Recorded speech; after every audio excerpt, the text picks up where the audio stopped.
also, I did want to say a semi-serious point about that. One thing that I find with this sharing of the diary thing, and as I said in the thumbnail, it seems to be very much setups and traps. Now, I know you're all canny enough to see that. I'm sure the palace is very much canny enough to see all that coming. I mean, let's face it, no one's quite as dumb as Harry, but it is obviously Meghan Markle's MO. Now, I'm not just saying that to pick on Meghan Markle for no reason. It follows the same pattern.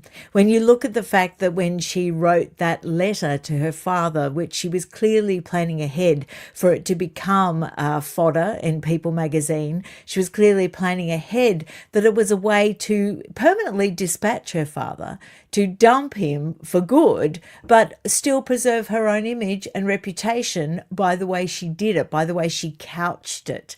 And she was always planning, obviously, to just share snippets of that letter that made her, seem wonderful. And then, of course, Thomas Markle Sr. decided to share the real meaning of the letter, which was basically dumping him.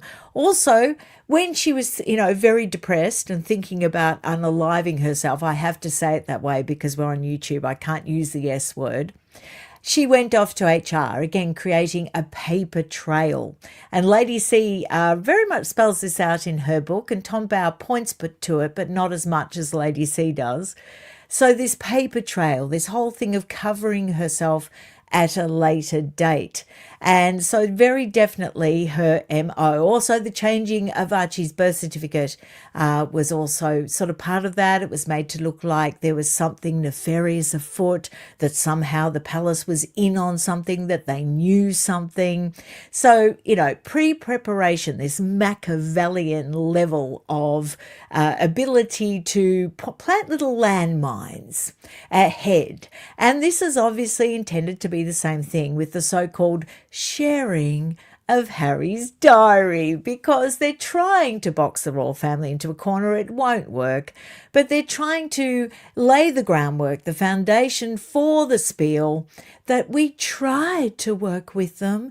We tried, but they wouldn't even meet us halfway. They're also trying to box them into the corner when it comes to the Invictus Games in Birmingham, making a big hairy deal out of sharing the diary, 2 years out from the Invictus Games, so they can say we bent over backwards to make sure our schedules wouldn't conflict and to make sure that they could attend and pay tribute to the veterans. So, you can all see this, setups and traps.